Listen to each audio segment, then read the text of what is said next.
একজন বিধবা নারী, একজন বিধবা মা কেমন আমলওয়ালা। এ পর্দার মায়েরা ও অত্র এলাকার বরগুনার মা বোনেরা যারা বাসা বাড়িতে আমার বয়ান শুনতেছো, মা তোমাদের উদ্দেশ্যে এই ঘটনা, তোমাদের উদ্দেশ্যে নসিহতটা আমি শেষবারের মতো বলে যাই। ও আমার এলাকার মা বোনেরা, মা গো, জুলফিকার আলী নকশবন্দি লেখে এক বিধবা মা তার স্বামী যখন মারা যায় তখন তার মাত্র একটা সন্তান। এই মায়ের পার্সোনাল কিছু আমল ছিল। খুতুবাতে জুলফিকার আল্লামা জুলফিকার আলী নকশবন্দি লেখে এই মা 4টা আমল করত, তার 4টা আমল রেগুলার ছিল, কোনোদিন সে মিস করতো না।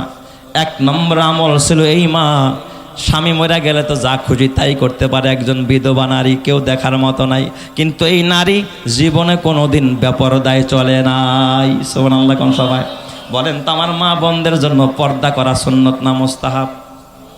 আরো জোরে কন। হ্যাঁ, পর্দা করা ফরজ। নামাজ যেমন ফরজ, পর্দা করা ফরজ। হজ, টাকা থাকলে হজ করা যেমন ফরজ, পর্দা করা ফরজ। রমজান আইলে রোজা রাখা যেমন ফরজ, পর্দা করাও তেমন ফরজ। নামাজ না পড়লে যেমন জাহান্নামে যাইতে হবে, আমার কোনো মা আর বোন যদি পর্দা না করে কই যাইতে হবে? জাহান্নামের আগুনে জ্বলতে হবে। এই মা কখনো বেপরদায় চলতো না।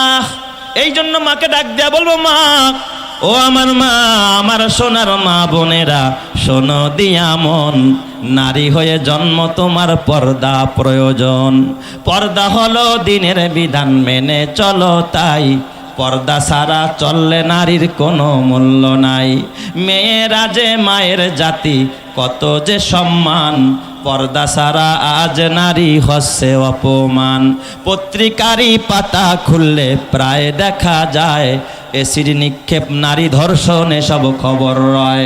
পর্দা করে চললে নারী পাবে সবার শ্রদ্ধা, শয়তানেরই পোশাক ছেড়ে করো দিনের পর্দা। কথা ঠিক না বেঠিক জোরে কর। এই জন্য আমার মায়েরা পর্দা করো। মা, পাকিস্তানের ওই বিধবা মা 1 নম্বর আমল, কখনো বেপরদায় চলতেন না, না খায়া থাকতেন, দিনের পর দিন রোজা রাখতেন। আর এই কারগুজারি উনি ওনার ছেলের কাছ থেকে নিয়েছেন, জুলফিকার আলী নকশবন্দি। তার ছেলেও হাফেজে কোরআন হয়ে আলেম হয়ে গেছে।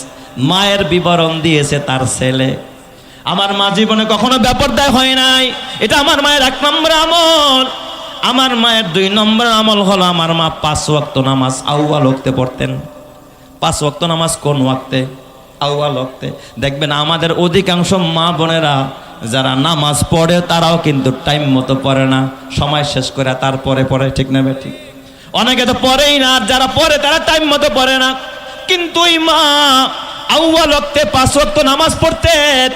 ও আমার মায়েরা, মা গো, কোন মা যদি তাড়াহুড়া কইরা আউয়াল ওয়াক্তে নামাজ পড়া তারপরে রান্না বসাইতে গিয়া তাড়াহুড়া করতে গেছে, 1 ফোঁটা গরম পানি হাতে লাগা পড়ে গেছে, কসম আল্লাহর কিয়ামতের ময়দানে ওই পোড়া জায়গাটুকু শাহাদাতের সাক্ষী দিয়া তাকে জান্নাতে বানায়া দিবে। সুবহানাল্লাহ। কারণ এই পেরেশানিটা করছে কিসের জন্য? নামাজের জন্য। অথচ আমার মায়েরা সকালবেলা রিমোট ঘুরাইয়া শুক্রবার কয়টা বাজে কোন নাটক, কোন চ্যানেলে কোন নাটক, তাড়াহুড়া করে রান্না করে নাটক দেখার জন্য। কথা কয় না? ভারতীয় চ্যানেল দেখার জন্য, স্টার জলসা, জি বাংলা দেখার জন্য। মা, ও মা, না না, এইভাবে জীবন কাটাইলে মা গো, এই রূপ ধরা যৌবন জং ধরে যাবে মা। নাকের ফুল থাকবে না, গলার মালা থাকবে না, হাতের বালা থাকবে না, কানের দুল থাকবে না মা, দামি 3 পিসটাও সাথে যাবে না। একেবারে উলঙ্গ কইরা সাদা কাপড়ে মোড়াইয়া তারপরে তোর কবরে শোয়া রাখবে গো মা। তাইলে বলেন তো, মাদের আউয়াল ওয়াক্তে নামাজ পড়ার দরকার আছে না নাই? ওই মা আউয়াল ওয়াক্তে কি করতেন? 5 ওয়াক্ত নামাজ পড়তেন। এই মায়ের আরেকটা আমল, এই মা ডেলি 100 বার দুরূদ শরীফ পড়তেন। কয়বার? তার ছেলে বলেছে আমার মা কোনোদিন দুরূদ মিস করতো না, 100 বার দৈনন্দিন জীবনে 100 বার আমার মা দুরূদ পড়তেন। আমার মায়ের আরেকটা আমল ছিল, 100 বার ইস্তেগফার পড়তেন, তওবা করতেন, আল্লাহর কাছে ক্ষমা চাইতেন। আর 5 নম্বর আমার মায়ের আরেকটা আমল, আমার মা জীবনে পণ করেছে, আমি হাফেজে কোরআন হইলে আমার মা আমারে নিয়ে আল্লাহর ঘর বাইতুল্লাহ হজ করতে যাবেন। সুবহানাল্লাহ। আমার মায়ের স্বপ্ন, আমার তো বাবা নাই, আমার মায়ের জন্য মাহারাম, আমি তার একমাত্র সন্তান, আমি ছিলাম তার একমাত্র অবলম্বন। আমার মা জীবনের ম্যাক্সিমাম সময় যা উপার্জন করতো তা দিয়ে আমার পড়াশোনা করাইছে। হাফেজ হয়ে গেলাম। আমার মা আমার বাবা রেখে যাওয়া কিছু সম্পদ ছিল, তার থেকে কিছু অংশ বিক্রি করে আমার মা হজের নিয়ত করছে। ওই হজের সফরে আমি এবং আমার মা দুইজনে রওনা করলাম। আজব ঘটনা বাবা, আসল কথা এখনো কিন্তু বলি নাই। কি কারামত আল্লাহ দিয়েছে। নারীরা যখন আমলদার হয়ে যায়, একজন মা যখন আমলি হয়ে যায়, কয় 70 জন অলির চাইতেও তার মর্যাদা আল্লাহ তাআলা বাড়ায়া দেয়। সুবহানাল্লাহ জোরে কোন সবাই। এই মা কত বড় আমলদার মা, ছেলেকে নিয়ে কোরআনের হাফেজকে নিয়ে কাফেলার সাথে হজ করতে গেছে পাকিস্তান থেকে। হজ করতে যাওয়ার পর এই মা বেশিরভাগ টাইম মক্কায় রোজা রাখা আরম্ভ করছে। মা তো দুর্বল হয়ে গেছে, ভালো কিছু খায় না। হাফেজে কোরআন কাফেলার পুরুষদের সাথে বাইতুল্লাহ তওয়াফ করতে যায়, আর তার মারে দিছে মহিলাদের সাথে কাফেলা বাইন্দা তাদের সাথে কোথায় যায়? বাইতুল্লাহে যায়, তওয়াফ করে। হঠাৎ একদিন কাফেলার সব নারীরা আলাদা আসছে বাসায়, পুরুষরা আলাদা বাসায় আসছে, নকশবন্দি লেখে তার কিতাবের মধ্যে। কিন্তু হাফেজে কোরআনের মা, ওই যে বুজুর্গ মা, আল্লাহওয়ালা একজন মা, এই মা রাত গভীর হয়ে যায়, মা তো বাসায় ফেরে না। ছেলে পাগল পারা হয়ে বের হয়ে যায়। আল্লাহ, এই দুনিয়ায় আমার মার কেউ নাই, আমার বাবা নাই, আমার মায়ের কত স্বপ্ন আমার হাফেজ বানায়, আমার মা বাইতুল্লাহ হজ করতে আসছে। আল্লাহ, আমার মা দুনিয়া চায় নাই, আমার মা ইচ্ছা করলে আরেক জায়গায় বিয়ে বসতে পারতো, নিজের যৌবনের চাহিদা মেটাইতে পারত। আমার মা সব জলাঞ্জলি দিল। আল্লাহ, আমি সন্তানের জন্য। আবার আজকে আমার মা বাইতুল্লাহ আসলো, আমার মা আমার নিয়ে দোয়া করতেছে আল্লাহ, কিন্তু আজকে আমার মা ঘরে আসে না। আমার মা না জানি কোথায় হারায় গেল নাকি মারা গেল। ছেলেটা সারা রাত খুঁজলো, কোথাও মারে পায় না। দিনের বেলায় খুঁজে মা পায় না। একদিন যায়, 2 দিন যায়, 3 দিন পার হয়ে যায়, কাফেলার মধ্যে কোথাও তার মারে পাওয়া যায় না, খুঁজে পায় না মা কোথায় গেছে। হঠাৎ কইরা 3 দিনের মাথায় ছেলে পেরেশান। রাত্রিবেলা ওই ছেলে রাত্রিবেলায় তাহাজ্জুদের টাইমে তাহাজ্জুদ পড়ার জন্য যখন উঠছে বের হবে, হঠাৎ দেখে দরজার মধ্যে আইসা দরজার সামনে দাঁড়ায়া ছেলের নাম নিয়ে ডাকতেছে, বাবা দরজা খোল, আমি তোমার মা এসেছি। চিৎকার মেরে কন্যা আল্লাহু আকবার। ছেলে যখন দরজা খুলে দিছে, দরজা খুইলা দেখে ভিতরে তার ছেলে। হঠাৎ মা ডাক দিয়া, কিরে বাবা তুই এখানে কোত্থেকে আসলি? এই ঘরে তো তোর থাকার কথা না। কয় কেন মা? কয় বাবা রে, তুই না আমার আগে আনলি বাইতুল্লাহ থেকে, তুই এখানে কোত্থেকে? কয় না মা, আমি তো আজকে রাতের বেলায় বের হই নাই। কয় বাবা তুই জানোস না, আমি যখন তাহাজ্জুদের নামাজ শেষ কইরা বাইতুল্লাহর হেরেমের মধ্যে যখন আমি একটু জিকির করতেছিলাম, হঠাৎ আমার জীবনে আসছে, আমি দেখি তুই একটা সাদা কাপড় পরে পাশে দাঁড়ায় আমার ডাকতেছস, মা আসো। আমি তোর পিছনে পিছনে আসলাম, তুই নিচে আইসা আমার কলি, মা তুমি উপরে যাও, আমি আসতেছি। কিন্তু উপরে আইসা দেখি তুই উপরে, তাইলে কে আমার আগায়া দিয়া গেল? ছেলে ডাক দিয়া, মা গো মা, আমি যাই নাই, আজকে এই রাতের বেলা আমি ছিলাম না, মনে হয় আমার আল্লাহ কোনো ফেরেশতা দিয়া তোমার ছেলের রূপ ধরায়া তোমাকে আল্লাহ তাআলা তোমার বাসার ভিতরে হারানো মাকে আল্লাহ তাআলা ফিরাইয়া দিয়েছে। চিৎকার মেরে কন্যা আল্লাহু আকবার, আরো জোরে কন্যা আল্লাহু আকবার। হালিমাতু সাদিয়া ডাক দিয়া কয়, ও মক্কার লোকেরা, তায়েফের লোকেরা, ওই জাতের কসম করে কয়, আমি হালিমা এই মোহাম্মদরে দেখার সাথে সাথে পাগল হয়ে গেলাম। অতীতেও যারা বাচ্চা নিছে তারা যদি এতিমের কথা না শুই না, শুধুমাত্র মোহাম্মদের চেহারাটা একটা নজর দেখতো, তাইলে তায়েফের কোন মহিলা মোহাম্মদকে ফালায়া এখান থেকে যাইতে পারতো না। চিৎকার মেরে কোন সুবহানাল্লাহ। এত সৌন্দর্য আমার নবীর চেহারায় যিনি দান করেছেন তিনি কে? আরো জোরে বলতে হবে, তিনি কে? হালিমা বলেন, বাচ্চাটা কুলে নিয়ে আমার স্বামীকে বললাম, স্বামী আমার পয়সা পাওয়া যাবে না, আমরা পয়সার দিকে তাকাবো না, কারণ হাদিস শরীফের মধ্যে আছে কেউ যখন পয়সার দিকে তাকায়, কারো মালের দিকে তাকায়, আল্লাহ তাআলা তার থেকে তখন রহমতের নজরটা উঠায়া নিয়ে যায়। আর কেউ যখন মালের দিকে তাকায় না, আল্লাহর দিকে তাকায়, রহমতের দিকে তাকায়, আল্লাহ তাআলার রহমত ওই বান্দার দিকে দৌড়াইতে আরম্ভ করে। চিৎকার মেরে কন্যা আল্লাহু আকবার। হালিমাতু সাদিয়া বলে, স্বামী আমার এতিম মোহাম্মদ পাইছি, এই নাম অতীতে কারো শুনি নাই, নামটা শুনা ভালো লাগছে স্বামী গ, চেহারাটা দেখা প্রেমে পড়ে গেছি, এই বাচ্চা তাই আমি যাইতে চাই না। স্বামী কয় তাইলে একটা কাজ করো ও বিবি আমার, এই এতিম বাচ্চাটাকে নিয়ে চলো, আসাল্লাহু আইয়াজালাহু ফিহি বারাকা, অচিরেই আল্লাহ তাআলা এই বাচ্চার দ্বারা মনে হয় আমাদেরকে বরকত দান করবে। চিৎকার মেরে কন্না আল্লাহু আকবার। তাহলে বলেন হালিমাতুস সাদিয়া আমার নবী মুহাম্মদকে গ্রহণ করেছে পয়সার লোভে না বরকতের আশায়? আরো জোরে বলেন কিসের আশায়? ও দুনিয়ার মুসলমান, তুমিও কিন্তু বন্ধু বানাও। চেয়ারম্যান এমপির লগে বন্ধুত্ব করতে চায়, ঠিক না ভাই? ঠিক, যে এমপির লগে সম্পর্ক হইলে এমপি আমার বিপদে কি করবে, হেল্প করবে। 5 বিঘা জমিওয়ালা 6 বিঘাওয়ালার সাথে সম্পর্ক করতে চায়, একতলাওয়ালা দোতলাওয়ালার সাথে সম্পর্ক করতে চায়, লাখপতি কোটিপতির সাথে সম্পর্ক করতে চায়। দেখবেন দুনিয়াতে কেউ গরিবের লগে আত্মীয় করতে চায় না। ঠিক বললাম না ভাই? ঠিক বললাম? রাগ করতেছেন আপনারা যে ও গরিব, দিতে পারবো না, খাওয়াইতে পারবো না। তার মানে তোমার নজর হলো টাকার দিকে, পকেটের দিকে। আল্লাহ বলে গোলাম না না, নজরটা টাকার দিকে দিস না, পকেটের দিকে দিস না, মালের দিকে না, রহমানের দিকে দেখ, আমি আল্লাহর দিকে দেখ। দুনিয়ার মানুষ সব ফকির, আমি আল্লাহ ধনী, আমার দিকে নজর দেখ। আমি আল্লাহ এমন জায়গা থেকে তোকে রহমত দিব, এমন জায়গা থেকে বরকত দিব, যেখান থেকে বরকত নিয়ে তুই কোনোদিন শেষ করতে পারবি না। চিৎকার মেরে কন্না আল্লাহু আকবার। এই জন্য দেখবেন বিপদ আপদের সময় এক ধনী ভাই আরেক ধনী ভাই দেখে আহেন ভাই আমার বাসায় একটু খাইয়া যান, এক গ্লাস পানি খাইয়া যান। ডাকেন কি ডাকেন না? আসেন ভাই একটু ফল খায়া যান, এক কাপ চা খায়া যান। চার দোকানের দেখা হইলে কয় আসেন ব্যবসায়ী ভাই বসেন, এক কাপ চা খান। জীবনে শুনছেন নি 5 তলা বাড়িওয়ালা ভ্যানওয়ালারে কইছে ভাই বয় তুই এক কাপ চা খা? ভ্যানওয়ালারে কয় না, রিস্কাওয়ালারে কয় না, খেতের কামলারে কয় না, গরিবরে কয় না।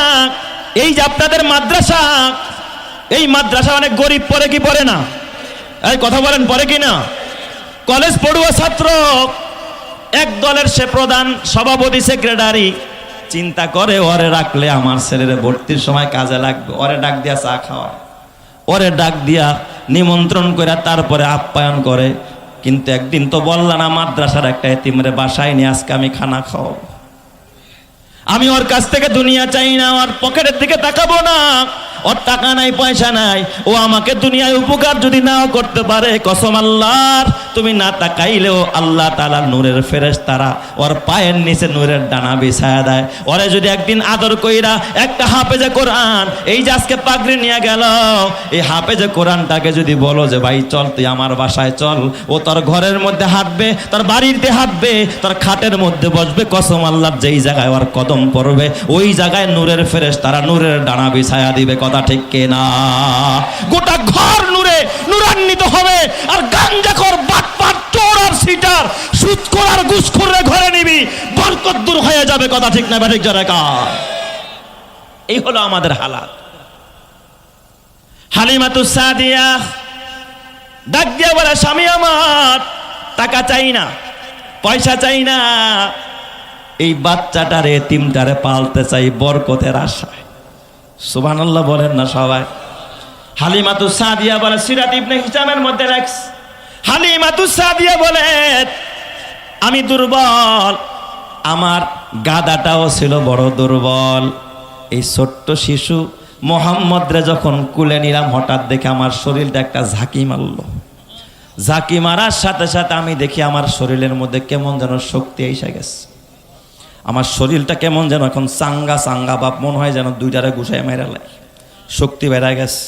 আমার একটা ছেলে ছিল আব্দুল্লাহ, এই আব্দুল্লাহ দুধ পান করে, কারণ দুধ খাওয়াইতে হইলে তো ওই মহিলার স্তনের দুধ থাকতে হবে, তার বাচ্চা থাকতে হবে, ঠিক না বে ঠিক?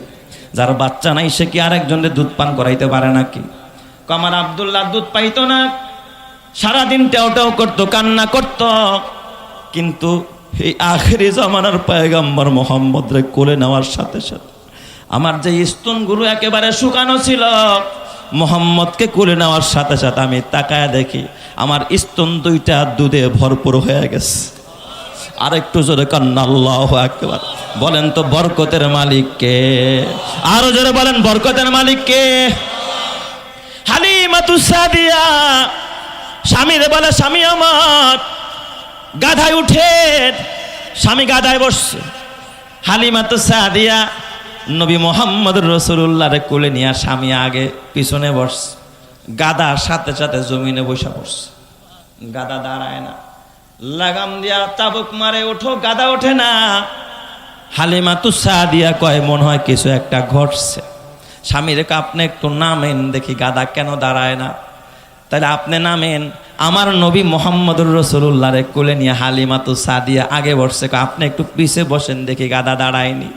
নবীরে কোলে নিয়ে হালিমাতুস সাদিয়া গাদার সামনের দিকে বসছে, তার স্বামীরে পিছনে বসাইছে। আমার নবীর দিকে পিঠ দিয়া বসবি, আরশের মালিক সহ্য করে না। আমার নবীরে তুই চেনস না, আমার নবীরে গাদায় চিনে, গাদা দাঁড়ায় না। হালিমাতুস সাদিয়ার স্বামী পিছনে বসছে, হালিমাতুস সাদিয়া আমার নবীরে কোলে নিয়ে সামনে বসছে।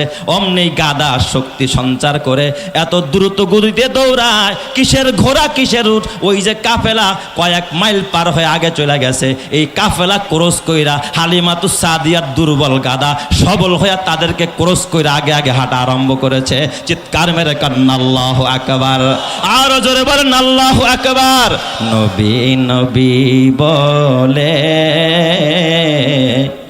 আর কত কাল আমি কাঁদব, আপন নয়নে কবে জানি দয়ার নবীকে আমি দেখব। নবী নবী করে আর কত কাল আমি কাঁদব, আপন নয়নে কবে জানি, আপন নয়নে কবে জানি দয়ার নবীকে আমি দেখব। নবী নবী করে আর কত কাল আমি কাঁদব। আল্লাহ ওই নবীর দিদার নসিব কইরো, তোমার দিদার নসিব কইরো। জোরে কান আমিন। আরো জোরে বলেন আমিন। আল্লাহ তোমার নবীর একটু স্বপ্নে দেখায়া দিও। জোরে বলেন আমিন। এ আমার বাবা, ওই হালিমাতুস সাদিয়া বলে কাফেলা যখন ক্রস করলাম, কাফেলার লোকের আমার ডাক ডাক, হালিমা এই গাদা কি তোর আগের গাদা? কয় হ্যাঁ আগের গাদা। কয় কি খাওয়াইছস? গাদা এত দৌড়ায় কে? গাদার এত পাওয়ার কেমনে বাড়লো? মক্কায় নিয়ে কি খাওয়াইছস? গাদারে কোন সুই দিছস, কোন ইঞ্জেকশন দিছস, কোন মেডিসিন গাদারকে তুই সেবন করাইছস? হালিমা ডাক দেয়া কয়, এ কাফেলার লোকেরা, ও সাত বংশের লোকেরা, এটা আমার গাদার কারামতি না, আমি হালিমার কারামতি না, আমার স্বামীর কারামতি না। এটা হলো যে ইয়েতিম বাচ্চা মোহাম্মদ আমি কোলে নিয়েছি, এটা হলো ওই কুরাইশি সন্তান মোহাম্মদের কারামতি। চিৎকার মেরে কান্না আল্লাহু আকবার। আরো জোরে কান্না আল্লাহু আকবার। আমার নবীকে নিয়ে হালিমা যখন বাসায় চলে যায়, হালিমাতুস সাদিয়ার একটাই মাত্র পেশা, কিছু বকরি ছিল, বকরিগুলোকে মাঠে চড়াইতো, ঘাস খাওয়াইতো, বাচ্চা হইতো, বিক্রি করতো, দুধ দহন করতো, বাজারে বিক্রি করতো। হালিমার একটা মেয়ে ছিল, নাম তার সীমা। সীমারে কয় যা বকরি নিয়ে যা। কিন্তু সীমা এই যে বাচ্চা মোহাম্মদ আমার নবীকে কোলে রাখে, আমার নবীকে কোলে নিয়ে সবসময় আদর করে। সীমা একদিন তার মা ডাক দিয়া কয়, সীমা তাড়াতাড়ি করে এখন মোহাম্মদের নিয়ে বসে থাকলে হবে না, বকরিগুলো না খায় রয়েছে, তাড়াতাড়ি যা। কয় মা না না আমি যাব না। কয় তুই যদি না যাস তোর ভাই কুরাইশি ভাই মোহাম্মদ না খায়া থাকবে। যখন এই কথা বলছে, সীমা কয় তাইলে আর দেরি করা যায় না, আমি এখন তাড়াতাড়ি যাই, আমার ভাই না খায়া থাকবে, এটা আমি সহ্য করতে পারবো না। জোরে কম সুবহানাল্লাহ। সীমা ডাক দিয়া কয়, মা ও আমার মা, একটা কাজ করো, তাইলে আমার ভাই কুরাইশি ভাই মোহাম্মদরা আমার সাথে একটু দিয়া দাও। সুবহানাল্লাহ কইবেন না সবাই? আমার কুরাইশি ভাই মোহাম্মদরে একটু সাথে দাও, আমি ছাগল রে ঘাস খাওয়ামু, আমার ভাইটারে নিয়ে একটু খেলা করুম। মায় ডাক দেয়া কয়, তুই একটা মেয়ে মানুষ, ছাগল শাসন করা কি সহজ কাজ না কঠিন কাজ? এইখানটা দৌড়ায় ওখানটা দৌড়ায়, তুই ছাগল সামলাবি না তোর কোরাইশি ভাই মোহাম্মদের কুলে রাখবি, তুই কেমনে করবি? কয় না মা, যদি আমার ভাই মোহাম্মদের না দাও আমি যাব না। মাকে ডাক দিয়া বলে, মা, ও মা, তুমি তো জানো না আমার কোরাইশি ভাইয়ের মধ্যে কি পরিমাণ বরকত, তুমি জানো না? আমার ছাগল, আমার ভাই কোরাইশি ভাই যদি সাথে থাকে এমন এক জায়গায়, সবাই তো ঘাস যেখানে সেখানে নিয়ে ছাগল বাঁধে, আমি তো মেয়ে মানুষ, পুরুষ মানুষ না, তাদের সাথে পারি না। যায় দেখি ওই জায়গার মধ্যে কোনো ঘাস নাই, কিন্তু আমার কোরাইশি ভাইরে নিয়া ওই জায়গায় ছাগল নিয়ে দাঁড়াইতে দেখি, তাকায়া দেখি, হঠাৎ নজর করে দেখি সব জায়গার থেকে এই জায়গার মধ্যে ঘাসের নজর এখন সবচাইতে বেশি দেখা যায়। চিৎকার মেরে কন্যা আল্লাহু আকবার।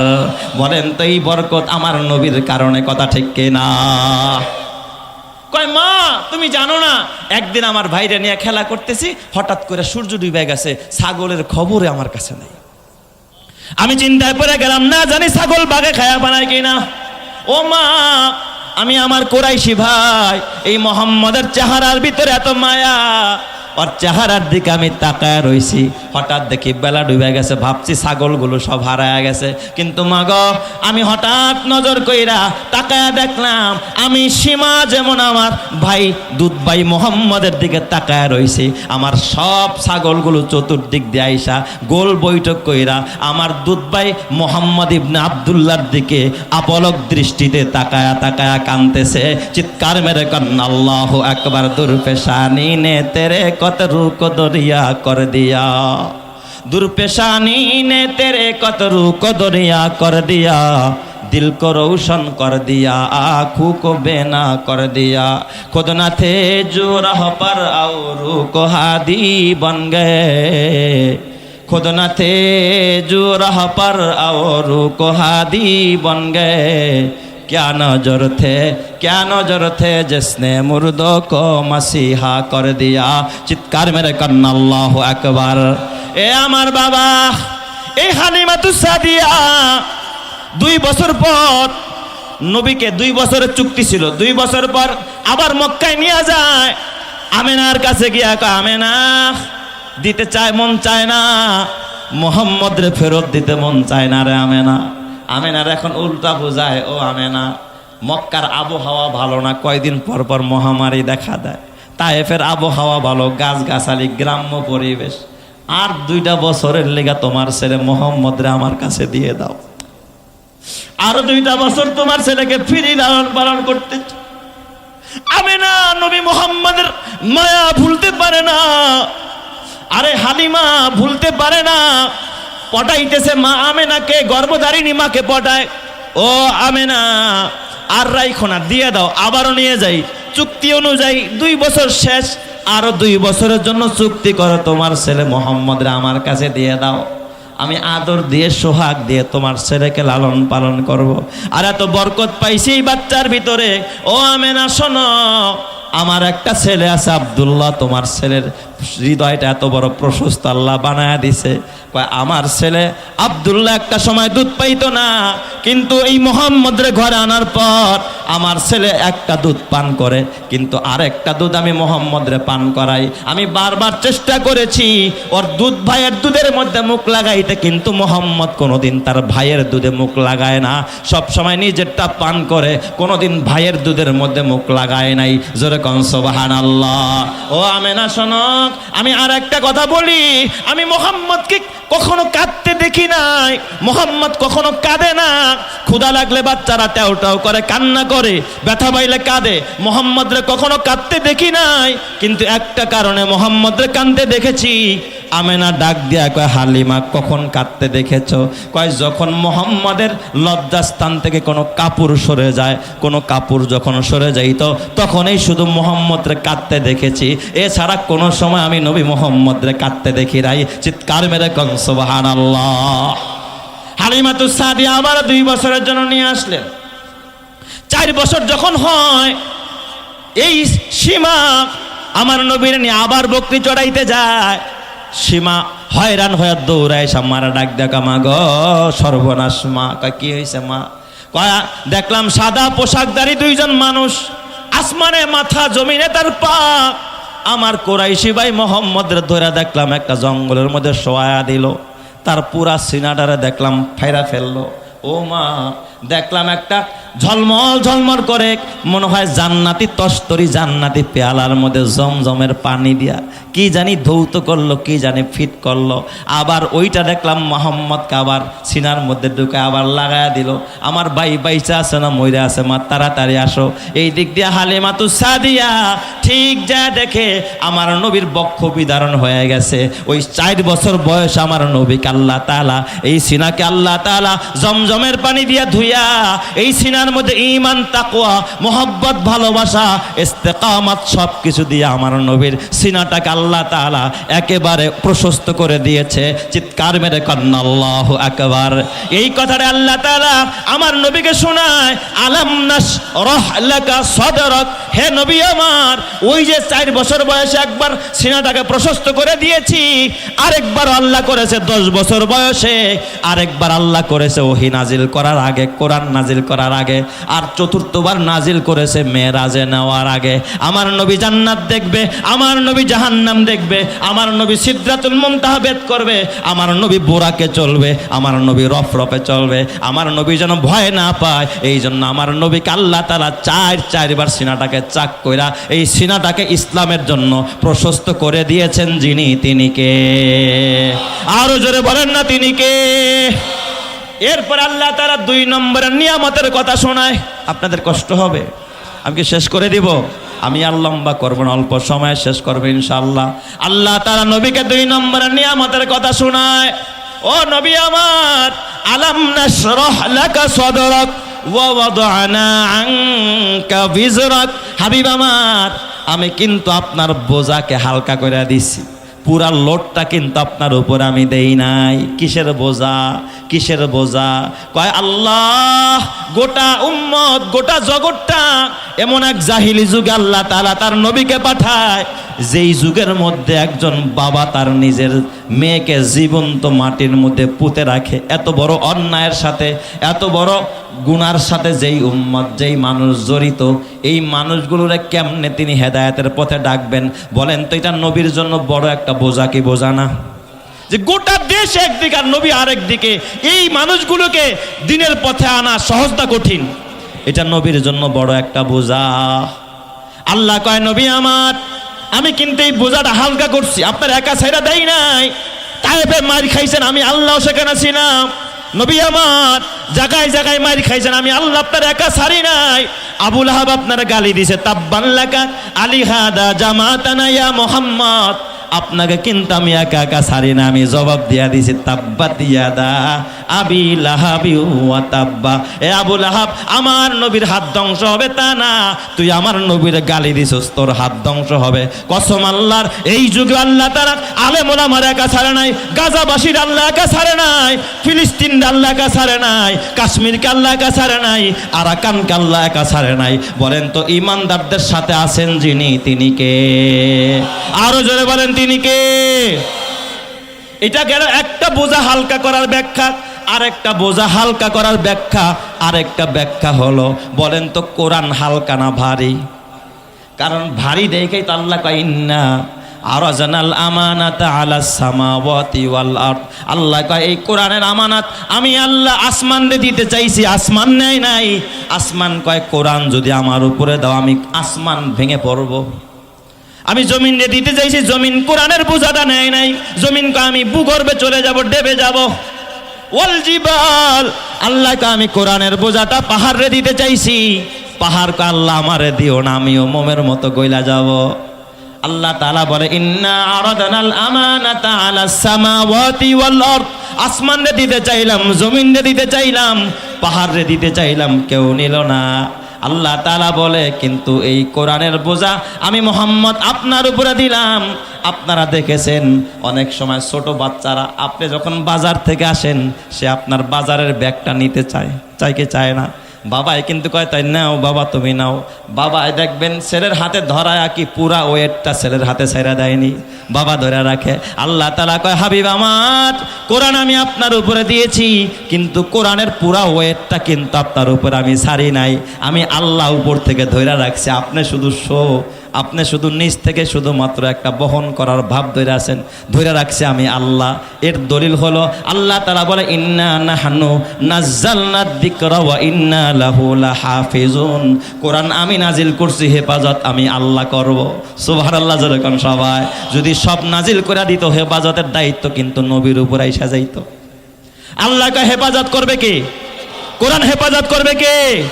এই কোরআন কিন্তু আমেরিকাকে দিয়ে আল্লাহ হেফাজত করবে না, রাশিয়াকে দিয়ে করবে না, চীনকে দিয়ে করবে না।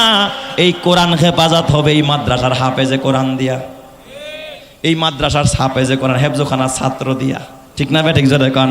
এই জন্য আমার আল্লাহ কয় ইন্না লিল্লাহি আহলিনা ফিল আরদ। জমিনে আল্লাহর কিছু বিশেষ মেহমান আছে, বিশেষ অতিথি আছে, বিশেষ পরিবার আছে। ক্বালু মান হুম ইয়া রাসূলুল্লাহ। সাহাবায়ে কেরাম বললেন নবীজি ওই মেহমান কারা? আল্লাহর নবী কয় হুম আহলুল কোরআন, যারা কোরআন পড়ে।